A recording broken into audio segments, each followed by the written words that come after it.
I'd like to tell you about the strangest secret in the world.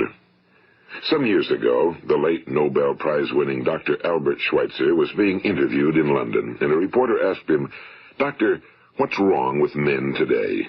And the great doctor was silent a moment, and then he said, "Men simply don't think." It's about this that I want to talk with you. We live today in a golden age. This is an era that man has looked forward to, dreamed of, and worked toward for thousands of years. But since it's here, we pretty well take it for granted. We in America are particularly fortunate to live in the richest land that ever existed on the face of the earth, a land of abundant opportunity for everyone. But do you know what happens? Well, let's take 100 men who start even at the age of 25. Do you have any idea what will happen to those men by the time they're 65? These 100 men who all start even at the age of 25 believe they're going to be successful. If you asked any one of these men if he wanted to be a success, he'd tell you he did. And you'd notice that he was eager toward life, that there was a certain sparkle to his eye, an erectness to his carriage, and life seemed like a pretty interesting adventure to him. But by the time they're 65, 1 will be rich. 4 will be financially independent. 5 will still be working. 54 will be broke. Now think a moment. Out of the 100, only 5 make the grade. Now why do so many fail? What has happened to the sparkle that was there when they were 25? What's become of the dreams, the hopes, the plans? And why is there such a large disparity between what these men intended to do and what they actually accomplished? When we say about 5% achieve success, we have to define success.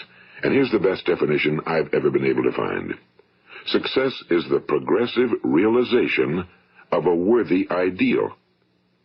If a man is working toward a predetermined goal and knows where he's going, that man is a success. If he's not doing that, he's a failure. Success is the progressive realization of a worthy ideal. Rollo May, the distinguished psychiatrist, wrote a wonderful book called Man's Search for Himself. And in this book he says, the opposite of courage in our society is not cowardice. It is conformity. And there you have the trouble today. It's conformity, people acting like everyone else without knowing why, without knowing where they're going. Now think of it. In America right now, there are over 18 million people 65 years of age and older. And most of them are broke. They're dependent on someone else for life's necessities. Now, we learn to read by the time we're 7. We learn to make a living by the time we're 25. Usually by that time, we're not only making a living, we're supporting a family. And yet, by the time we're 65, we haven't learned how to become financially independent in the richest land that has ever been known. Why? We conform. And the trouble is that we're acting like the wrong percentage group, the 95 who don't succeed. Now, why do these people conform? Well, they really don't know. These people believe that their lives are shaped by circumstances, by things that happen to them, by exterior forces. They're outer-directed people. A survey was made one time that covered a lot of men, working men, and these men were asked, "Why do you work? Why do you get up in the morning?" 19 out of 20 had no idea. If you ask them, they'll say, well, everyone goes to work in the morning, and that's the reason they do it, because everyone else is doing it. Now let's get back to our definition of success. Who succeeds? The only person who succeeds is the person who is progressively realizing a worthy ideal. He's the person who says, I'm going to become this, and then begins to work toward that goal. I'll tell you who the successful people are. A success is the school teacher who's teaching school because that's what he or she wants to do. The success is the woman who's a wife and mother because she wanted to become a wife and mother and is doing a good job of it. The success is the man who runs the corner gas station because that was his dream. That's what he wanted to do. The success is the successful salesman who wants to become a top-notch salesman and grow and build with his organization. A success is anyone who is doing deliberately a predetermined job because that's what he decided to do deliberately. But only 1 out of 20 does that. That's why today there isn't really any competition unless we make it for ourselves. Instead of competing, all we have to do is create. You know, for 20 years, I looked for the key which would determine what would happen to a human being. Was there a key I wanted to know which would make the future a promise that we could foretell to a large extent? Was there a key that would guarantee a person's becoming successful if he only knew about it and knew how to use it? Well, there is such a key, and I've found it. Have you ever wondered why so many men work so hard and honestly without ever achieving anything in particular, and others don't seem to work hard and yet seem to get everything? They seem to have the magic touch. You've heard them say that about someone. Everything he touches turns to gold. And have you ever noticed that a man who becomes successful tends to continue to become successful? And on the other hand, have you noticed how a man who's a failure tends to continue to fail? Well, it's because of goals. Some of us have goals, some don't. People with goals succeed because they know where they're going. It's that simple. Think of a ship leaving a harbor, and think of it with the complete voyage mapped out and planned. The captain and crew know exactly where it's going and how long it'll take. It has a definite goal. Now, 9,999 times out of 10,000, it will get to where it started out to get. Now, let's take another ship, just like the first, only let's not put a crew on it or a captain at the helm. Let's give it no aiming point, no goal, no destination. We just start the engines and let it go. I think you'll agree with me that if it gets out of the harbor at all, it will either sink or wind up on some deserted beach, a derelict. It can't go anyplace because it has no destination and no guidance, and it's the same with a human being. Take the salesman, for example. There's no other person in the world today with the future of a good salesman. Selling is the world's highest paid profession, if we're good at it and if we know where we're going. Every company needs top-notch salesmen, and they reward those men. The sky's the limit for them. But how many can you find? Someone once said the human race is fixed, not to prevent the strong from winning, but to prevent the weak from losing. The American economy today can be likened to a convoy in time of war. The entire economy is slowed down to protect its weakest link, just as the convoy had to go at the speed that would permit its slowest vessel to remain in formation. That's why it's so easy to make a living today. It takes no particular brains or talent to make a living and support a family today. So we have a plateau of so-called security, if that's what a person's looking for.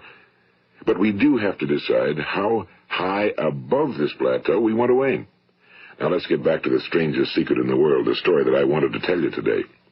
Why do men with goals succeed in life and men without them fail? Well, let me tell you something which, if you really understand it, will alter your life immediately. If you understand completely what I'm going to tell you from this moment on, your life will never be the same again. You will suddenly find that good luck just seems to be attracted to you. The things you want just seem to fall in line, and from now on you won't have the problems, the worries, the gnawing lump of anxiety that perhaps you've experienced before. Doubt, fear, well, they'll be things of the past. Here's the key to success and the key to failure. We become what we think about. Now let me say that again. We become what we think about. Throughout all history, the great wise men and teachers, philosophers and prophets have disagreed with one another on many different things. It's only on this one point that they are in complete and unanimous agreement. Listen to what Marcus Aurelius, the great Roman emperor, said. A man's life is what his thoughts make of it. Disraeli said this, everything comes if a man will only wait. I've brought myself by long meditation to the conviction that a human being with a settled purpose must accomplish it, and that nothing can resist a will that will stake even existence for its fulfillment. Ralph Waldo Emerson said this, a man is what he thinks about all day long. William James said, the greatest discovery of my generation is that human beings can alter their lives by altering their attitudes of mind. And he also said, we need only in cold blood act as if the thing in question were real, and it will become infallibly real by growing into such a connection with our life that it will become real. It will become so knit with habit and emotion that our interest in it will be those which characterize belief.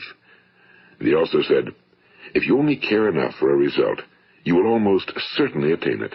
If you wish to be rich, you will be rich. If you wish to be learned, you will be learned. If you wish to be good, you will be good. Only you must then really wish these things and wish them exclusively, and not wish at the same time 100 other incompatible things just as strongly. In the Bible, you read in Mark 9:23, if thou canst believe, all things are possible to him that believeth. My old friend Dr. Norman Vincent Peale put it this way, this is one of the greatest laws in the universe. Fervently do I wish I had discovered it as a very young man. It dawned upon me much later in life, and I found it to be one of the greatest, if not my greatest discovery outside of my relationship to God. The great law, briefly and simply stated, is that if you think in negative terms, you will get negative results. If you think in positive terms, you will achieve positive results. That is the simple fact, he went on to say, which is at the basis of an astonishing law of prosperity and success. In 3 words, believe and succeed. William Shakespeare put it this way: our doubts are traitors and make us lose the good we oft might win by fearing to attempt. George Bernard Shaw said, people are always blaming their circumstances for what they are. I don't believe in circumstances. The people who get on in this world are the people who get up and look for the circumstances they want, and if they can't find them, make them. Well, it's pretty apparent, isn't it? And every person who discovered this for a while believed that he was the first one to work it out. We become what we think about. Now, it stands to reason that a person who's thinking about a concrete and worthwhile goal is going to reach it, because that's what he's thinking about, and we become what we think about. Conversely, the man who has no goal, who doesn't know where he's going, and whose thoughts must therefore be thoughts of confusion and anxiety and fear and worry, becomes what he thinks about. His life becomes one of frustration and fear and anxiety and worry. And if he thinks about nothing, he becomes nothing. Now, how does it work? Why do we become what we think about? Well, I'll tell you how it works as far as we know. Now, to do this, I want to tell you about a situation that parallels the human mind. Suppose a farmer has some land, and it's good fertile land. Now, the land gives the farmer a choice. He may plant in that land whatever he chooses. The land doesn't care. It's up to the farmer to make the decision. Now, remember, we're comparing the human mind with the land because the mind, like the land, doesn't care what you plant in it. It will return what you plant, but it doesn't care what you plant. Now, let's say that the farmer has 2 seeds in his hand. One is a seed of corn. The other is nightshade, a deadly poison. He digs 2 little holes in the earth, and he plants both seeds, one corn, the other nightshade. He covers up the holes, waters, and takes care of the land, and what will happen? Invariably, the land will return what's planted. As it's written in the Bible, as ye sow, so shall ye reap. Now remember, the land doesn't care. It'll return poison in just as wonderful abundance as it will corn. So up come the 2 plants, one corn, one poison. Now, the human mind is far more fertile, far more incredible and mysterious than the land, but it works the same way. It doesn't care what we plant. Success, failure. A concrete, worthwhile goal, or confusion. Misunderstanding, fear, anxiety, and so on. But what we plant, it must return to us. You see, the human mind is the last great unexplored continent on Earth. It contains riches beyond our wildest dreams. It will return anything we want to plant. Now, you might say, well, if that's true, why don't people use their minds more? Well, I think they figured out an answer to that one, too. Our mind comes as standard equipment at birth. It's free, and things that are given to us for nothing we place little value on. Things that we pay money for, we value. The paradox is that exactly the reverse is true. Everything that's really worthwhile in life came to us free. Our minds, our souls, our bodies, our hopes, our dreams, our ambitions, our intelligence, our love of family and children and friends and country, all these priceless possessions are free. But the things that cost us money are actually very cheap and can be replaced at any time. A good man can be completely wiped out and make another fortune. He can do that several times. Even if our home burns down, we can rebuild it. But the things we got for nothing, we can never replace. The human mind isn't used because we take it for granted. Familiarity breeds contempt. It can do any kind of job we assign to it, but generally speaking, we use it for little jobs instead of big, important ones. Universities have proved that most of us are operating on about 10% or less of our abilities. So decide now, what is it you want? Plant your goal in your mind. It's the most important decision you'll ever make in your entire life. What is it you want? Do you want to be an outstanding salesman? A better worker at your particular job? Do you want to go places in your company, in your community? Do you want to get rich? All you've got to do is plant that seed in your mind, care for it, work steadily toward your goal, and it will become a reality. It not only will, there's no way that it cannot. You see, that's a law, like the laws of Sir Isaac Newton, the laws of gravity. If you get on top of a building and jump off, you'll always go down. You'll never go up, and it's the same with all the other laws of nature. They always work. They're inflexible.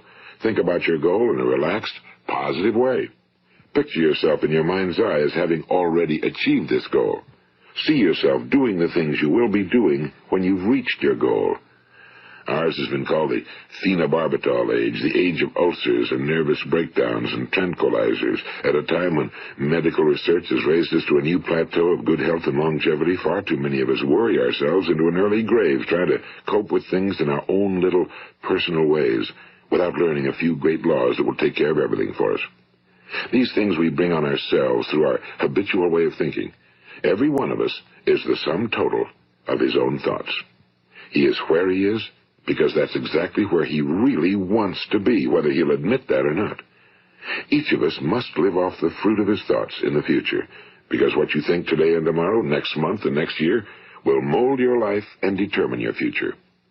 You're guided by your mind. I remember one time I was driving through eastern Arizona, and I saw one of those giant earth-moving machines roaring along the road at about 35 miles an hour with what looked like 30 tons of dirt in it. A tremendous, incredible machine, and there was a little man perched way up on top with the wheel in his hands guiding it. And as I drove along, I was struck by the similarity of that machine to the human mind. Just suppose you're sitting at the controls of such a vast source of energy. Are you going to sit back and fold your arms and let it run itself into a ditch?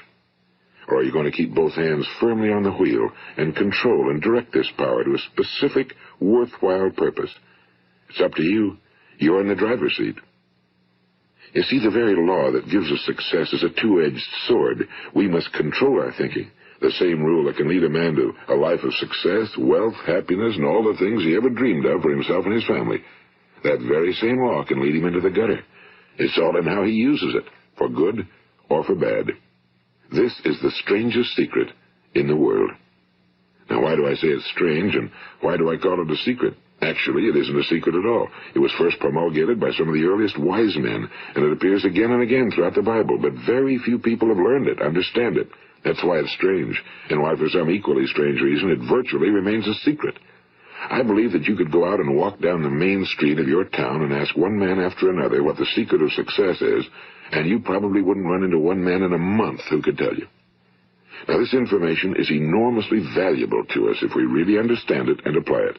It's valuable to us not only for our own lives, but the lives of those around us, our families, employees, associates, and friends.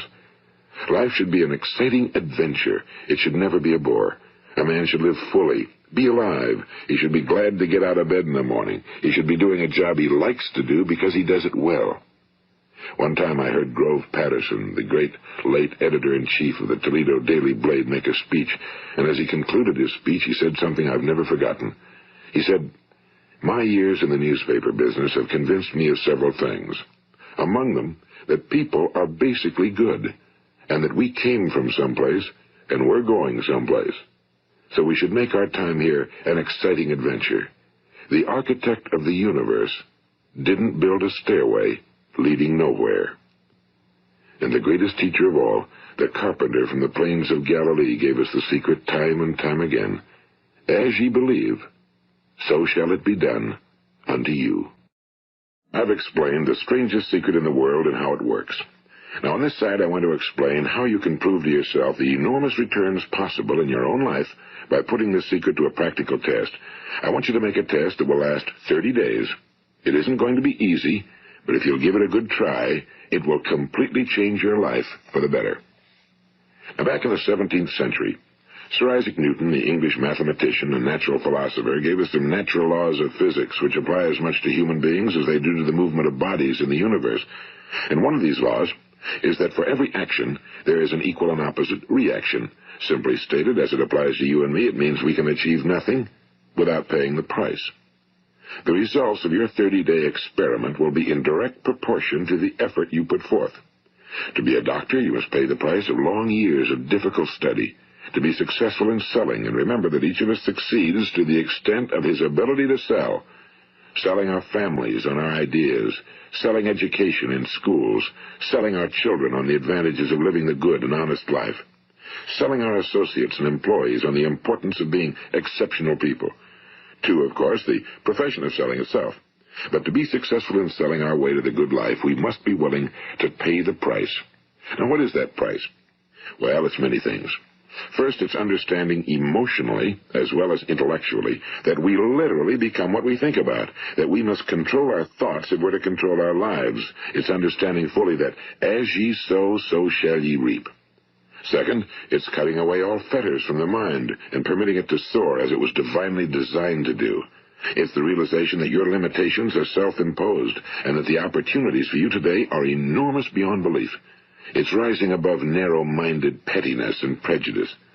And third, it's using all your courage to force yourself to think positively on your own problem, to set a definite and clearly defined goal for yourself, to let your marvelous mind think about your goal from all possible angles, to let your imagination speculate freely upon many different possible solutions, to refuse to believe that there are any circumstances sufficiently strong to defeat you in the accomplishment of your purpose, to act promptly and decisively when your course is clear, and to keep constantly aware of the fact that you are, at this moment, standing in the middle of your own acres of diamonds, as Russell Conwell used to point out.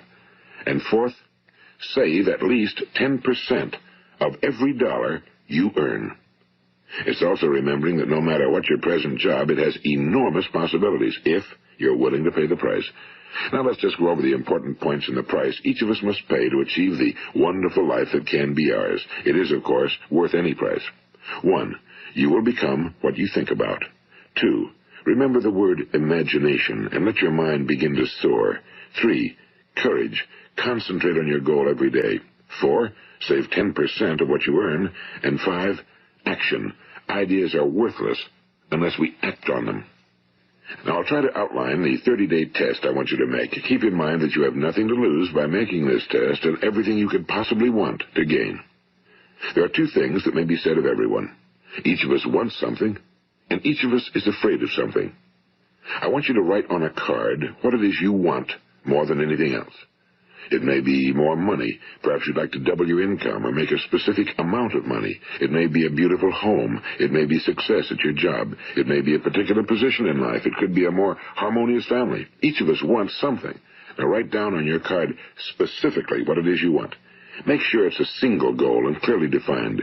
You needn't show it to anyone, but carry it with you so that you can look at it several times a day.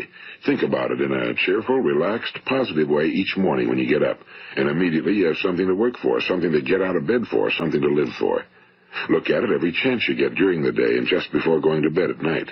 And as you look at it, remember that you must become what you think about, and since you're thinking about your goal, you realize that soon it will be yours.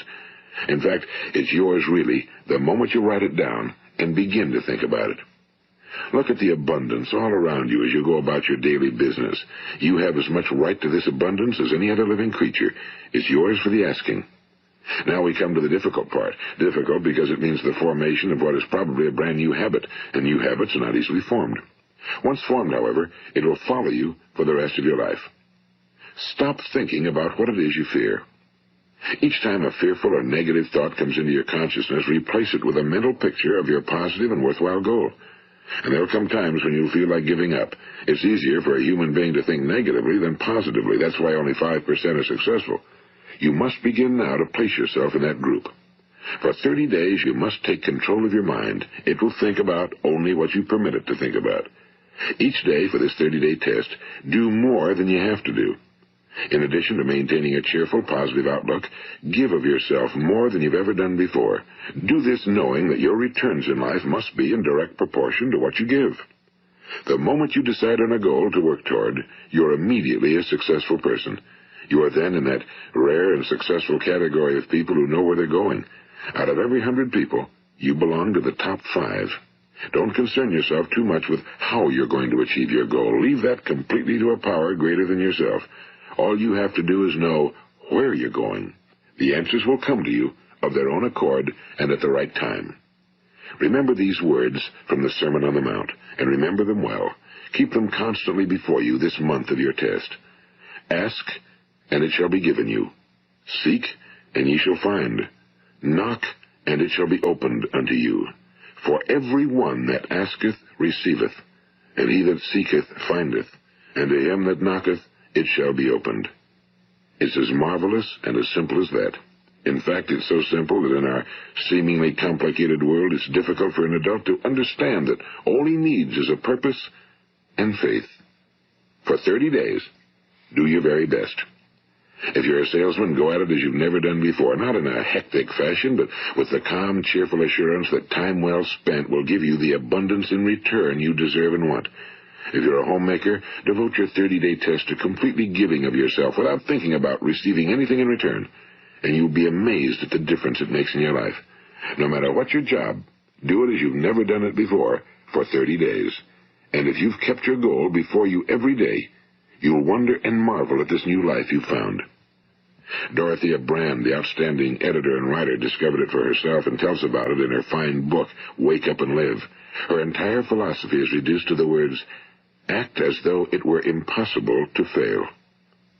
She made her own test with sincerity and faith, and her entire life was changed to one of overwhelming success. Now, you make your test for 30 full days. Don't start your test until you've made up your mind to stick with it. You see, by being persistent, you're demonstrating faith. Persistence is simply another word for faith. If you didn't have faith, you'd never persist. If you should fail during your first 30 days, by that I mean suddenly find yourself overwhelmed by negative thoughts, you've got to start over again from that point and go 30 more days. Gradually, your new habit will form until you find yourself one of that wonderful minority to whom virtually nothing is impossible. And don't forget the card. It's vitally important as you begin this new way of living. On one side of the card, write your goal, whatever it may be. On the other side, write the words we've quoted from the Sermon on the Mount. Ask, and it shall be given you. Seek, and ye shall find. Knock, and it shall be opened unto you. Nothing great was ever accomplished without inspiration. See that during these crucial first 30 days, your own inspiration is kept at a peak. And above all, don't worry. Worry brings fear, and fear is crippling. The only thing that can cause you to worry during your test is trying to do it all yourself. Know that all you have to do is hold your goal before you. Everything else will take care of itself. Remember also to keep calm and cheerful. Don't let petty things annoy you and get you off course. Now, since making this test is difficult, some will say, why should I bother? Well, look at the alternative. No one wants to be a failure. No one really wants to be a mediocre individual. No one wants a life constantly filled with worry and fear and frustration. Therefore, remember that you must reap that which you sow. If you sow negative thoughts, your life will be filled with negative things. If you sow positive thoughts, your life will be cheerful, successful, and positive. Now, gradually, you will have a tendency to forget what you've heard on this recording. Play it often. Keep reminding yourself of what you must do to form this new habit. Gather your whole family around at regular intervals and listen to what's been said here. You know, most men will tell you that they want to make money without understanding the law. The only people who make money work in a mint. The rest of us must earn money. This is what causes those who keep looking for something for nothing or a free ride to fail in life. The only way to earn money is by providing people with services or products which are needed and useful. We exchange our time and our product or service for the other man's money. Therefore, the law is that our financial return will be in direct proportion to our service. Now, success is not the result of making money. Making money is the result of success, and success is in direct proportion to our service. Most people have this law backwards. They believe that you're successful if you earn a lot of money. The truth is that you can only earn money after you're successful. It's like the story of the man who sat in front of the stove and said to it, give me heat, and then I'll add the wood. How many men and women do you know, or do you suppose there are today, who take the same attitude toward life? There are millions. We've got to put the fuel in before we can expect heat.